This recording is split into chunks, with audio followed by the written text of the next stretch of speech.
आपने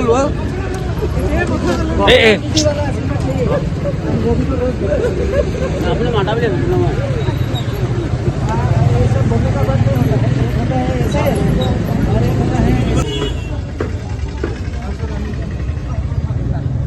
অকলে আছিলি তাতে কি কয় মই প্ৰগ্ৰেমত আছো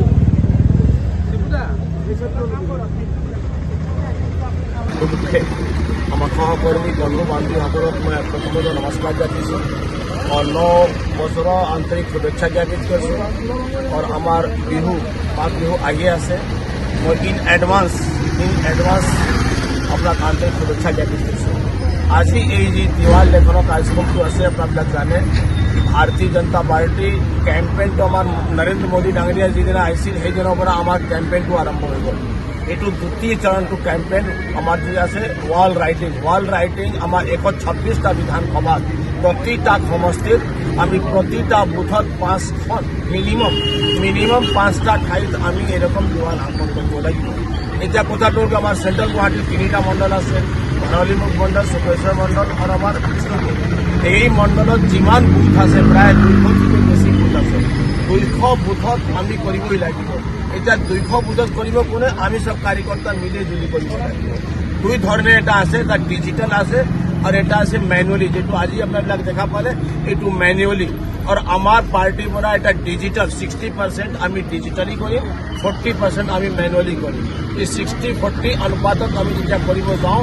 আমার কাম থাকিব ম্যানুয়ালি বেশি থাকিব যেটো ডিজিটাল আছে সেইটো এটা এজেন্সি আহিব এজেন্সি কৰি যাব কিন্তু আমাক দেখাব লাগিব আমাৰ বুথত এই ঠাইত আমি কৰিম তো যিমান আমাৰ বুথ সভাপতি আছে বুথৰ কৰ্মী আছে সকলক মই বিনম্ৰভাৱে অনুৰোধ কৰিছোঁ যে আপোনালোকে ঠাইটো ঠিক কৰি লওক কিন্তু আজি আমাক দিয়া হৈছিল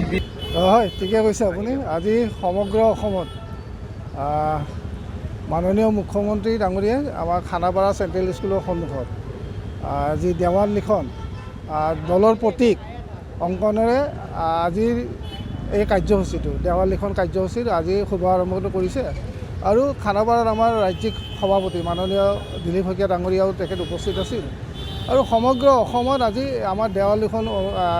অনুষ্ঠান আৰম্ভ হ'ব আৰু নিৰ্বাচনী ডংকা ইতিমধ্যে আৰম্ভ হৈছে আমাৰ প্ৰায় 40খন জিলা প্ৰায় 500 মণ্ডল প্ৰায় 31,000 বুথ আৰু প্ৰতিটা বুথ মণ্ডল ৱাৰ্ডত আমাৰ এই অংকন আজিৰ পৰা আৰম্ভ হ'ব আৰু যিহেতুকে মুখ্যমন্ত্ৰী ডাঙৰীয়াই আমাৰ শুভ আৰম্ভণি কৰিলে ইয়াৰ পিছত প্ৰতিখন জিলাৰ বুথ মণ্ডল আৰু সকলো যিসমূহ বেচৰকাৰী ৱাল আছে তেখেত আৰু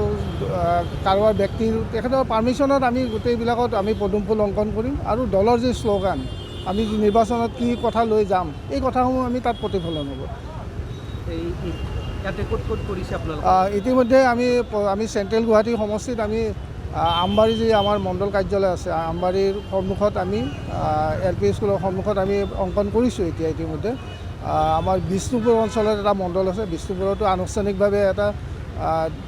কালী মন্দিৰৰ সন্মুখত আমাৰ অংকন আৰম্ভ ইতিমধ্যে হ'ল আৰু কুমাৰপাৰা পাঁচালী অঞ্চলতো হ'ব আমি এই মণ্ডলত 3টা মণ্ডল ইয়াতে কৰিছোঁ আৰু এই মণ্ডলৰ হোৱাৰ পিছত আমি প্ৰতিটা ৱাৰ্ডত আমাৰ বুথৰ কাৰ্যকৰ্তাসকলেও আমাৰ এই অংকন কৰিব এইটো এটা কথা ঠিক মধ্য গুৱাহাটী সমষ্টিটো পশ্চিম গুৱাহাটী সমষ্টিৰ এটা পাৰ্ট যিহেতুকে পশ্চিম গুৱাহাটী সমষ্টি 3টা ভাগত বিভক্ত হ'ল এটা গাঁও অঞ্চল আমাৰ পলাশবাৰী সমষ্টিত গ'লগৈ ৰাণীৰ 2টা পঞ্চায়ত আছে ৰাণী ভোলাগাঁও আৰু বাকী অঞ্চল মাননীয় মুখ্যমন্ত্ৰী জালুকবাৰী সমষ্টিত অন্তৰ্ভুক্ত হৈছে আৰু বাকী অঞ্চল আমাৰ মালিগাঁৱৰ পৰা বৃহৎ অঞ্চল আৰু পূব গুৱাহাটীৰ পৰা 2টা ৱাৰ্ডো ইয়াত চেণ্ট্ৰেল গুৱাহাটীত সোমাইছে আমাৰ চেণ্ট্ৰেল গুৱাহাটীটো একেবাৰে নতুন সমষ্টি আৰু আমাৰ পশ্চিম গুৱাহাটীৰ এটা পাৰ্ট ওলাই গৈছে দিছপুৰ সমষ্টি আৰু যিহেতুকে এই সমষ্টিটো একেবাৰে নৱগঠিত বিজেপিয়ে যোৱা 16 চনতো আমি দাবী কৰিছিলোঁ এইটো সমষ্টি আমাক বিজেপিক দিব লাগে 21তো এটা দাবী আছিল আৰু নিশ্চিতভাৱে এইবাৰ প্ৰবল দাবী আছে এইবাৰ যিহেতুকে সমষ্টিটো ভাগ হৈছে আমি নতুন সকলোৱে ৰাইজে বিচাৰে নতুন বিধায়ক এগৰাকী এই সমষ্টিত আহক সেইকাৰণে আমি কাম কাজ কৰি আছোঁ আৰু মই ব্যক্তিগত হিচাপেও মই নিজেও ইয়াত সমষ্টিত কাম কৰি আছোঁ কাৰণ মানে আশা ৰাখিছোঁ আমি অসম গণ পৰিষদ দলৰ মই ছাত্ৰ আছিলোঁ পাঠশালাৰ ছাত্ৰ আৰু মোৰ হেডমাষ্টাৰ ৰমেন দাই আছিল আৰু ৰমেনদাৰ পৰা যথেষ্ট ৰাজনৈতিক শিক্ষা আমি আহৰণ কৰি ভাৰতীয় জনতা পাৰ্টীত কাম কাজ কৰি আছোঁ। দাদা যিহেতুকে ছবাৰ MLA হ'ল, ইতিমধ্যে ছবাৰ MLA হৈছে এই সমষ্টিত, দুবাৰকৈ মন্ত্ৰীও হ'ল। দাদাৰ যি মাৰ্গদৰ্শন, দাদাৰ সমষ্টিলৈ এটা ভিছন আছে, ডাঙৰ নিশ্চিতভাৱে এটা ভিছন আছে, আৰু দাদাই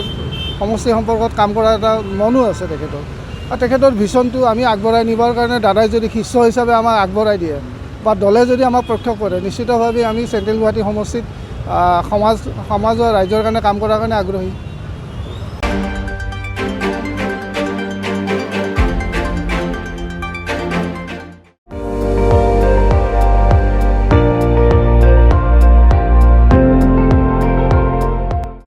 আপুনি চাই আছে ND24,